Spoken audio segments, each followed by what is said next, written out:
Welcome back, YouTubers. This is Omar from Near Mint Condition. Today's guide and episode is brought to you by the Justice League movie. Well, that's not entirely true. But what I did want to show you was my must-read, absolutely, Justice League graphic novels. These are stories that just rock me to the core, and I strongly suggest reading these. So stay tuned. Just as a heads up, this list will be done in chronological publishing order, and just in case it might go into a little bit of spoilerish, I'm going to try not to do too much because some of these stories rely on these shock factors. So let's kick it off with Justice League International Volume 1. Now, these were also published in hardcover and in trade paperback form, but this is the newly released omnibus format. This is the story that happens right after Crisis on Infinite Earths. And we get a completely new lineup of Justice League members. And of course, Batman's thrown in there because they need to sell the book. DC needed a way to introduce Charlton characters like Captain Atom and Blue Beetle into their universe. Since Watchmen didn't work out the way they originally thought, but hey, that's another story.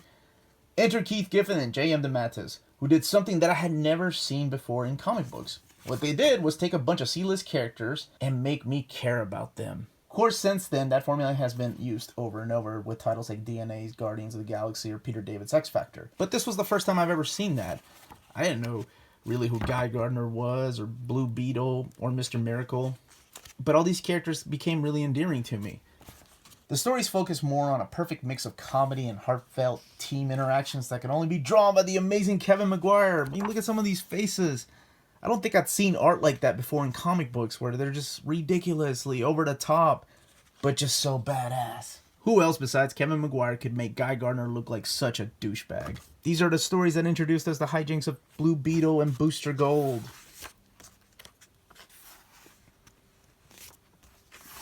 And of course, probably the entire team knocking the crap out of Guy Gardner. You just gotta love stuff like this. So whether you decide to get this in omnibus format or hardcover format or trade paperback format, it's just a story that you can't miss. I would highly recommend Volume 1 of the trade paperback, since it's probably really cheap right now, before you dive into a $100 omnibus. But it has so much chemistry between the characters and such a deep story that I don't think anyone should miss it. Next up on the list is Kingdom Come by Mark Waid and Alex Ross. There's absolutely no other way to describe this story other than the word epic, because that is what it is. Set in the future, where a lot of the recognizable superheroes like Batman, Superman, Wonder Woman are all in retirement, we have a new group of heroes that really don't have a moral compass. And without giving too much away, the guy that leads the Magog, they tend to do things that forces Superman out of retirement. And not just Superman, but all these characters that we love come back out of retirement to form a new Justice League, to stand up against new villains and against young heroes. Looking at the artwork by Alex Ross reminds me why he is literally the Norman Rockwell of comic books. It is just jaw-dropping. Another thing I really enjoyed about this series was all the little cameos of your favorite superheroes, but not just superheroes, but pop culture characters too, like Fat Albert and the gang. I love little Easter eggs like that in comic books. Even Alex Ross' dad makes an appearance as the leading character. I remember as a kid reading this, thinking this is the first time a comic book felt more like a summer blockbuster movie. Mainly because of the artwork and the intense story that happens within the pages. This is definitely a story for old readers, new readers, and pretty much anybody that just appreciates a damn good story. These have always been available in print, whether in trade paperback or hardcover or deluxe hardcover or, of course, the Absolute Edition.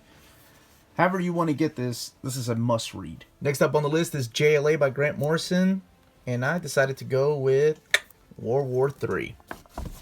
It's really hard to pick a certain storyline from Morrison's run. I guess most people would probably go with New World Order, which kicked off the new JLA series, or Rock of Ages, which was awesome. But I decided to go with the final story arc by Grant Morrison and Howard Porter. Story that was set up from issue 1 of JLA and has one of the best payoffs in comics for me. He does an amazing job of tying up all the loose ends within one epic battle. As if the Injustice gang led by Lex Luthor wasn't enough of a threat, the JLA comes together along with all the heroes of the Earth to defeat this being known as Megadon. I know it sounds kind of silly. It's a new villain that first appeared within these pages, and he's influencing the thoughts of the people of Earth to promote a state of war. I really feel like this could have been a company-wide crossover, especially if they did it nowadays. But it really all gets resolved within 6 issues. It's great. Now, these are available in trade paperback or hardcover or new trade paperback. This is my favorite story that contains the Justice League. Tower of Babel. And I'm not alone here. You will probably see this on everybody's list. This is definitely in the top of everybody's list. If you've ever wondered why Batman is most people's favorite Justice League member, or DC character for that matter, well, look no further than this story. So I was a little worried after Grant Morrison left that nobody was going to be able to stand up to his kind of level of storytelling. But leave it to Mark Waid to tell an amazing story. It's the story of how Ra's al Ghul steals the bones of Batman's parents to keep him busy, and he takes down the Justice League members one by one, using, of all things, Batman's own strategy that he had put into a computer. So it was pretty much Batman betraying the Justice League. And to me, this is as good as a Justice League story can be. Action, betrayal, and just so much more you could want from a damn good story. It makes the invulnerable Batman become vulnerable. And I wasn't kidding. He really did take Batman's parents' bones. That's some cold shit.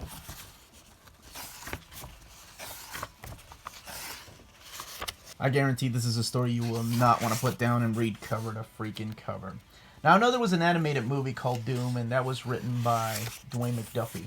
And it's kind of loosely based on this, but instead of Ra's al Ghul, they used Vandal Savage, and they changed up the lineup of the Justice League. If I were to suggest any Justice League book from my library, this is the one that I would want everybody to read. It's that damn epic. For my third JLA story out of this era is The Obsidian Age by Joe Kelly.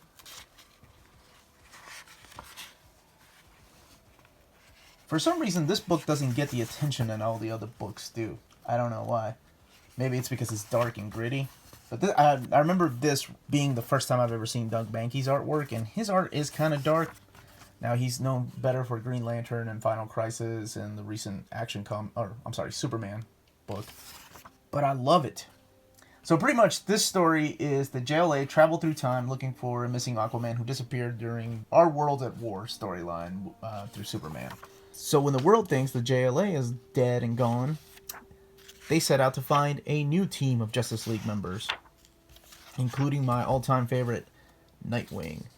This is probably the reason why I love this story so much. I mean, how badass is to have Nightwing in the Justice League? I love that. And this is probably the storyline that made Kyle Rayner my favorite Green Lantern because of all the sacrifices that he makes. And I don't want to spoil much of the story, but it's really in epic proportions. Next up is New Frontier by the late Darwin Cook. And this is the absolute version, but there's a deluxe hardcover, there is a trade paperback, there's another hardcover, there's more trade paperbacks. This is another one of those epic storylines that just gets reprinted just about every year. Now, as I've mentioned in several shows and previous hauls, I've never really been a big fan of Golden and Silver Age heroes. I've tried reading the Golden Age and Silver Age DC comic books and Marvel comic books, and I don't know, it's just their form of storytelling wasn't really for me. I'm sorry if I offend anybody, but that's just my opinion. So the only reason I read this book was because I love Darwin Cook's Catwoman. I was a big fan of Ed Brubaker and Darwin Cook's Catwoman when it got revamped, and I was like, sure, I'll check it out, even though he's got that Golden, Silver Age style to his artwork. So what he's able to do is take heroes from the Golden Age and mingle them with characters from the Silver Age in a story that takes place during the Cold War. I think it makes for a really deep story. I like his portrayal of Hal Jordan and Barry Allen. And Darwin Cook really deserves all the praises he got. He was such an amazing artist.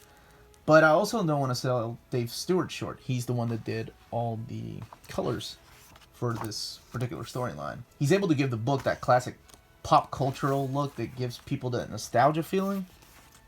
I don't know. At least to me, it looks like it does. So out of all the stories I'm going to recommend today, I think this is the one that's probably the most unique in the way that the story is done and in the style of the art. There's also a DC animated series for this, too, that came out a couple of years ago. That's right, Alex Ross is back on the list. And this time he brought his boy Jim Krueger and Doug Braithwaite from their time in Earth X, Paradise X, and all those stories from Marvel. So, I think out of all these, this is the absolute version of Justice, by the way.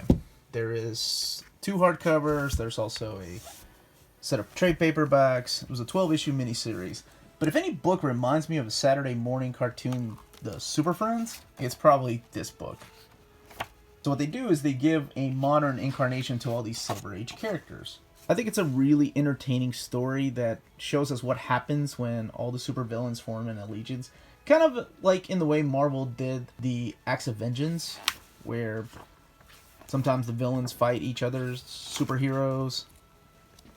It's probably got one of my favorite Lex Luthor moments, when he practically just asked the Justice League, why don't they do anything to truly save the world? Like, you know, feed the hungry or cure the sick. Because these are questions that are brought up. Because, I mean, it's something that the Justice League really can't do. They can't cure all diseases. They can't feed all the hungry. It's just impossible. It's been shown time and time again through many stories. And another thing I really like about this book is that Aquaman's a complete badass in it. I think this is one of the first few times I've seen Aquaman like this besides Peter David's run. And then eventually Geoff Johns' take on the character. It's a satisfying, creative tale, and it definitely shows its deep roots in the classic DC heroes and villains. Next up on the list is the late Dwayne Mcduffie's Justice League of America. Together with Ed Benes and Mike McKone, they're able to tell my second favorite Justice League story. So Dwayne Mcduffie, he's the guy that used to write a lot of the Justice League cartoon and the Justice League Unlimited. So he was very familiar with the animated versions of these characters. But I really thought he did an amazing job with his take on the comic book versions of these characters. For some reason, this book gets overlooked by many people. I don't know why. Because to me, it's one of those that is a must read. Much like Justice, the bad guys all team up to take down all the good guys. But it fucking works. It starts off with one of my favorite throwbacks to Justice League Zero with Joker, Lex Luthor, and Cheetah choosing who gets to be in Justice League by looking at photos and stats and stuff. Much like Superman, Batman, and Wonder Woman did the same thing in Brett Meltzer's run when they were choosing heroes to be in the Justice League. I think that's really cool. This book has it all. It's got strippers. It's got Hal Jordan asking Batman for money because he can't pay the strippers. It's got a huge group of supervillains. It's got Firestorm and Black Lightning being complete badasses. And probably my favorite thing it has is the return of the Hall of Doom from Super Friends. It's even got a small cameo by Gail Simone's Suicide Squad. Well, Secret Six, sorry. And if that doesn't win you over, I don't know what will. So my last pick's a little difficult because there's so many other awesome storylines I could go with, like JLA Earth 2, Justice League Year 1 by Mark Waid, or, I mean, there's trash like Justice League Rebirth. Oh, I wish I could recommend that, but no, stay away. But I decided to go with something that might be familiar if you went to the movie and know nothing about the Justice League. So I went with Justice League Origin by Geoff Johns and Gimli. And this book still shows us how amazing Gimli is as an artist. That man could still draw anything and make it look good.